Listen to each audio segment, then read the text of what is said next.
किसी जंगल में दो कौवे आपस में लड़ रहे थे। वो इतना लड़ रहे थे कि एक दूसरे को मरने मराने पर उतर आए। एक कौवे ने दूसरे कौवे को गिरा दिया और उसे मारने लगा। दूसरे वाले कौवे को बहुत गुस्सा आया।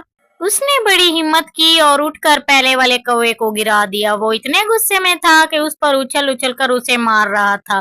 थोड़ी देर बाद वो मर गया। मरने वाले कौवे की बीवी कहती है, मैं चिल्लाती रही, मत लड़ो, फिर भी तुम दोनों लड़ रहे थे, तुमने मेरे शौहर को मार दिया, मैं तुम्हें नहीं छोड़ूंगी। सुना, सब सुना, मेरे कौवे को इसने मार दिया, जल्दी आओ।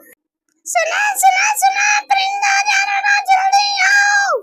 कौवे की बीवी की आवाज सुनकर उल्लू और चील आते हैं और उल्लू कहता है, क्या हुआ कौवे बहन, तुम इतने जोर से क्यों चिल्ला रही हो? और इस कौवे को क्या हुआ? ये जख्मी होकर क्यों गिरा हुआ है?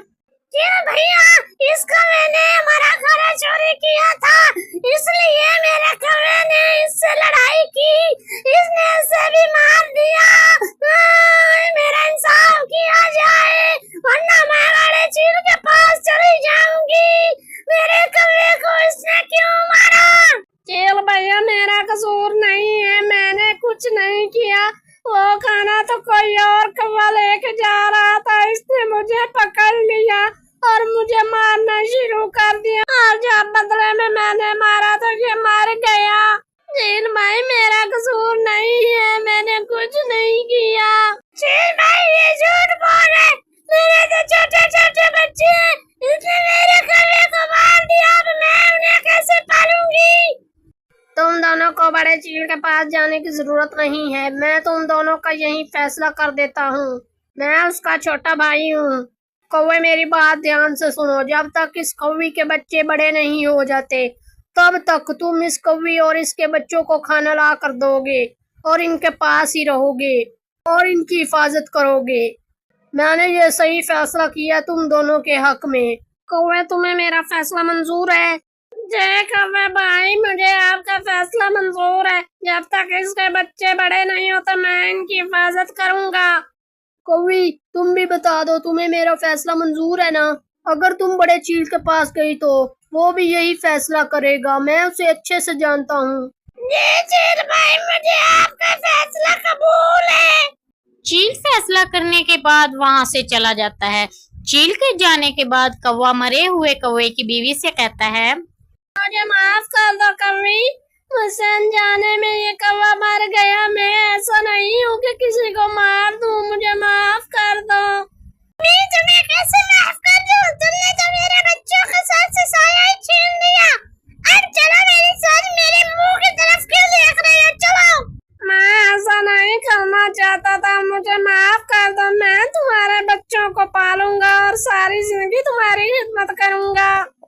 अब तुम्हें सारी जिंदगी नौकर बना कर रखूंगी। अब चलो मेरे साथ, मेरे बच्चे मेरा इंतजार कर रहे होंगे। मरे हुए कौवे की बीवी बहुत गुस्से से उसे अपने साथ अपने घर ले जाती है। जब वो अपने घर पहुंचती है तो उसके दो बच्चे अपने घोंसले में बैठे हुए होते हैं। वो एक घोंसला कौवे को दे देती है और दूसरे में बैठकर कहती है, कौवे, हमारे लिए खाना लेकर आओ, हमें बहुत भूख लगी है। अब तुम्हें हमारी हर बात माननी पड़ेगी, अब तुम इनकार नहीं कर सकते। मैं सारी उम्र आपकी बात मानूंगा, मैं खाना ला कर दूंगा, आप लोगों को हर रोज दिन रात ला कर दूंगा, मैं कौन सा भागा जा रहा हूँ। कुछ दिन ऐसे ही गुजर जाते हैं। कौवा रोज खाना ले आता है, कौवी खा लेती है और अपने बच्चों को भी खिला देती है। एक दिन कौवा खाना लेकर आया और कौवी से कहने लगा, कौवी बहन, मैं बहुत थक गया हूँ, मुझे पानी तो थोड़ा सा ला कर दे दो, मुझे बहुत प्यास लगी है। अरे, तुम खुद जाकर पानी पी लो, मैं तो अपने बच्चों के पास बैठी हूँ और तुम्हारी खिदमत करने के लिए मैं नहीं हूँ। कौवी बहन, लड़ो मत, मैंने तो यही कहा था कि थोड़ा सा पानी पड़ा तो दे दो, मैं खुद नदी से जाकर पी लूंगा। ये कहने के बाद कौवा वहां से चला जाता है और कहीं से जाकर पानी पी लेता है। हर दिन ऐसे ही गुजरने लगा। कौवे का रवैया कौवे के साथ ठीक नहीं रहता था।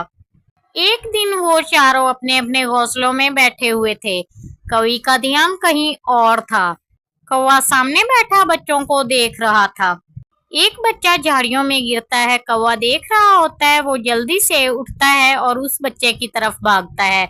उस बच्चे को उठाकर वो झाड़ियों से निकाल देता है, लेकिन वो खुद जख्मी हो जाता है। वो जख्मी होकर अपने घोंसले में गिरता है। जब कौवे की नजर उस पर पड़ती है तो वो भागकर उस कौवे के पास आती है और उससे कहती है, कौवे, तुमने मेरे बच्चे को बचाने के लिए ऐसा किया है। मेरा बच्चा कौवे, ऐसा तुमने क्यों किया? तुमने तो खुद को जख्मी कर लिया।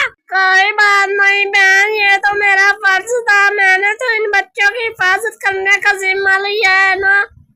कुछ देर तो कवि चुप रही। कुछ देर चुप रहने के बाद कवि बोलती है, मुझे माफ कर देना कौवे, मैंने तुम्हें बहुत बुरा समझा।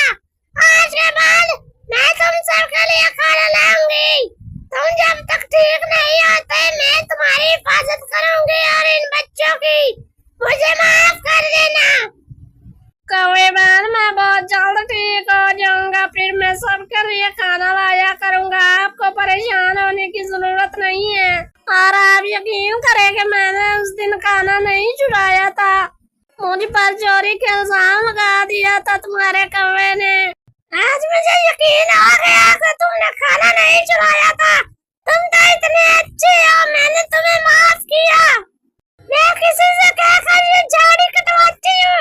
ये झाड़ी तो हमें जख्मी कर रही है।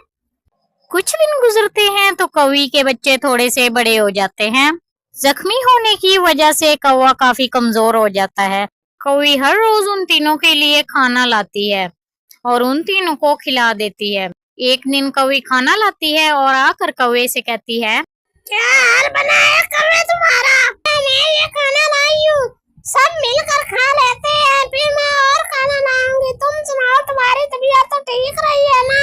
क्या बताऊं बहन, कभी ठीक हो जाती है और कभी बहुत तकलीफ होती है। मुझे लगता है मैं कुछ दिनों का मेहमान हूँ। ऐसी बातें मत करें, आपकी बहुत लंबी जिंदगी है। चलो हम सब खाना खा लो। खाना खाने के बाद सारे परिंदे सो जाते हैं और वो चारों भी सो जाते हैं। कौवे की तबीयत उस शाम काफी खराब होती है। वो थोड़ा सा खाना खाने के बाद सो जाता है। जब सुबह होती है तो सारे परिंदे उठकर खाने की तलाश में चले जाते हैं। उधर कौवी और उसके बच्चे भी जाग जाते हैं। वो तीनों कौवे की तरफ देखते हैं, लेकिन कौवा नहीं जागता। कौवी कौवे को देखकर कहती है कि, कौवे भाई उठ जाए ना, बहुत देर हो गई है। ये उठ क्यों नहीं रहा? मैं आगे जाकर देखती हूँ। कौवे भाई आपको सांस क्यों नहीं आ रहा? कौवे भाई उठिए ना, आपको क्या हो गया है? उठिए ना कौवे भाई। बच्चा, हम अब अकेले रह गए। कौवा भाई भी हमें छोड़कर चला गया। तुम दोनों को भी कौवे भाई ने पाला था। कौवा भाई आप किधर चले गए? आपने हमारी बहुत खिदमत की थी। कौवा अपनी बेगुनाही का सबूत दे देता है और कौवी के बच्चों को पालकर बड़ा कर देता है। कौवी को सच का पता चल जाता है, इसलिए वो कौवे को माफ कर देती है। जब कौवी उसे माफ कर देती है तो कौवा हमेशा के लिए सुकून की नींद सो जाता है।